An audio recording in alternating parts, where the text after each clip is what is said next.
Support this podcast via our Patreon and get more writerly goodness. Visit patreon.com/nanocast to join up. Welcome to NaNoWriMo Every Month. My name is J. Daniel Sawyer. I'm the author of some 20 books, 34 short stories, and numerous articles and other things, and I am your guide on this journey to use NaNoWriMo to level up to professional output levels. Welcome to The Questions, episode 103.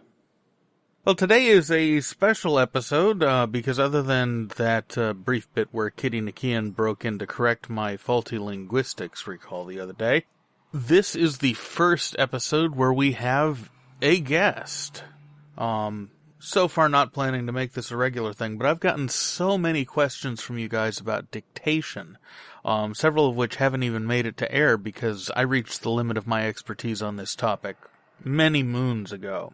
But I did have the good fortune of meeting and getting to know Kevin J. Anderson a little while ago, so after enough of these questions came in, I broke down and I shot him an email, and he very kindly agreed to come on the show and give you guys the full procedure on how to get started dictating your books instead of typing them. So, without further ado, we're going to join my Skype call in progress with author of Dune books and Star Wars books and hundreds of other books, as well as the CEO of Wordfire Press and all-around avid convention goer, Kevin J. Anderson.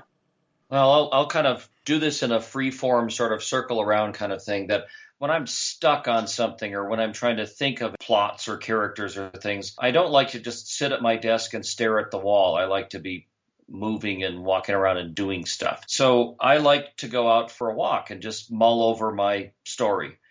And it would turn out I'd be probably a mile away from home when I'd have all these thousands of brainstorms about how this battle would work or this character twist or how plotline A would fit with plotline Z. And I'd get all these ideas and then I'd run back home and try to write them all down. And of course, I'd lose everything by the time I got home. So I started carrying, at the time, it was a micro cassette recorder, the actual thing with physical cassettes in it.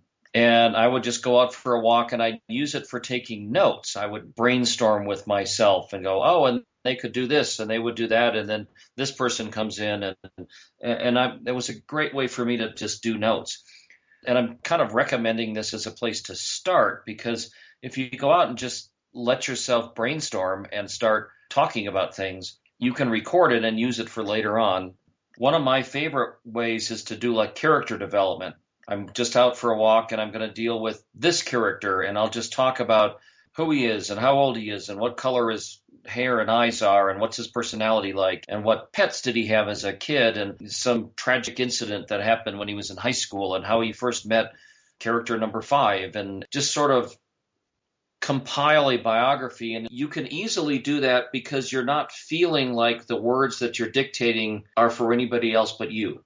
You don't have to talk in complete sentences and you can stutter and do all kinds of things. And another thing that I do is I'll just think about notes or come up with ideas. Like if I have a brand new novel that I'm coming up with, and I'll be doing this in about a week. I'm ready to start another, like a major fantasy novel. I've got a lot of ideas for it, but I'll just go out and think about, and they could meet this monster, or they could have this twist to the quest that they're doing, and mention some, like an interesting place that they could go to, and just start doing notes. But the other thing that I like to do it for is that my imagination gets inspired when I'm just out walking and physically seeing the outside. It keeps me healthy. It keeps me moving. I live in Colorado, so I'm out mountain climbing or doing trails. So that's kind of cool things. But I'm an outliner, and this is how writing a novel through dictating really works better for me, is I'll outline my novel. There will be 80 chapters, and I know what happens in every single one of the chapters. It's all outlined. So when I go out in the morning to do my walk and my dictating, I'll just have my notes with me for chapter 5 and chapter 6, like a paragraph describing what happens in each chapter. And I'm armed with that outline. I can just go ahead and dictate away. Chapter 5, and I talk about what happens, but I'm in a well enough now that I can just think up the sentence and speak it just as if I were typing it. And for me, I'll just go walking along and keep walking until I've finished dictating one chapter, and then I can turn around and there will be just enough distance to dictate a second chapter on the way I get back home. And when I get home, I have a typist. I don't want to waste the time transcribing it myself, because in that amount of time, I could be dictating a new chapter. And anybody can type the things, but only I can write my chapters. So I want to focus my time on the things that only I can do. So I've trained myself that I know what's going to happen. It's in my head, and I go out walking. So I'll just speak sentence after sentence, and it's kind of good for your dialogue because you're speaking it rather than typing it. I've had some of my audiobook narrators compliment me that my books are some of the easiest ones for them to read as audiobooks, because I'm not typing sentences that no human mouth can pronounce. I'm actually speaking them, so that's how they come out. And then the other thing that I want to talk about is there are people who say that they've tried it. They've gone out to dictate their books, but they just can't get the hang of it. They've tried it for an hour or something, and it just doesn't feel natural to them. It just doesn't feel right. And so they go back to using the keyboard.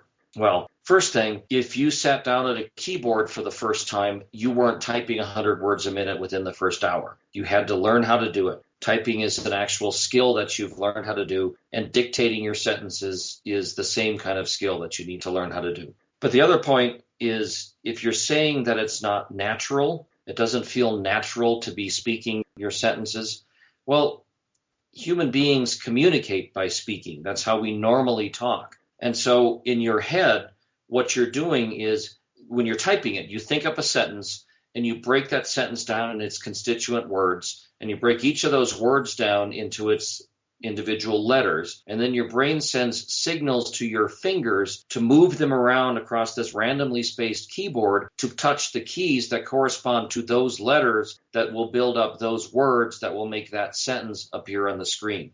That's a lot of steps.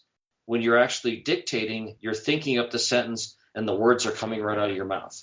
Now, a lot of people have words coming right out of their mouth without thinking about them, but that's a different topic entirely, I think. So for me, I've learned how to just speak the sentences, and it's like I'm reading aloud the book that's printed in my head. And, some of my action stuff really works better that way. I feel like I can sink into it, because if I'm stuck at a keyboard, I just get restless. And in this case, it just really feels the way I can do it. And I'm vastly more productive this way than if I had to type everything on a keyboard.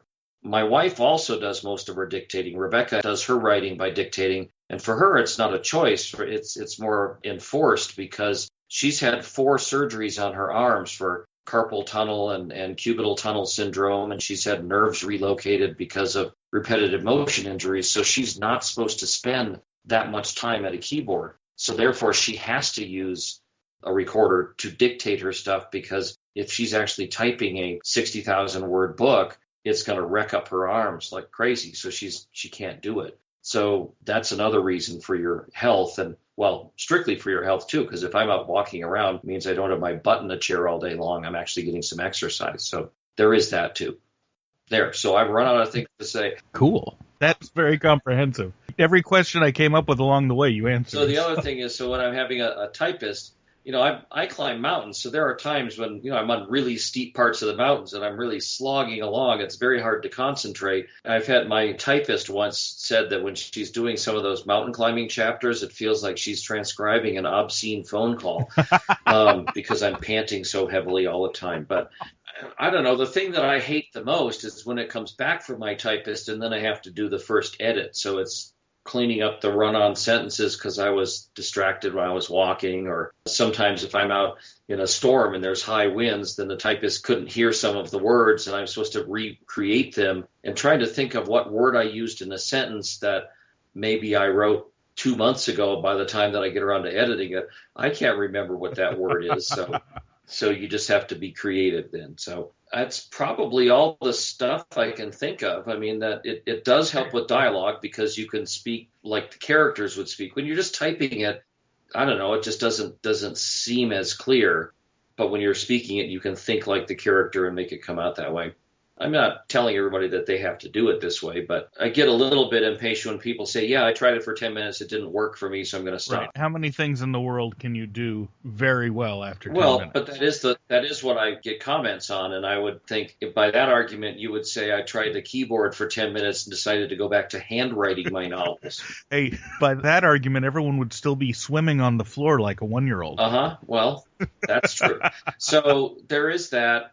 Oh, I used to be looked at with really weird glances because I'd walk around with this handheld tape recorder and I was talking to myself. Nowadays, nobody notices because they all just assume you've got a Bluetooth in or you've got headphones or something. It is much, much less weird looking now to walk around dictating to yourself. But if you go deep enough into the woods, the wildlife doesn't care what you're looking like. So.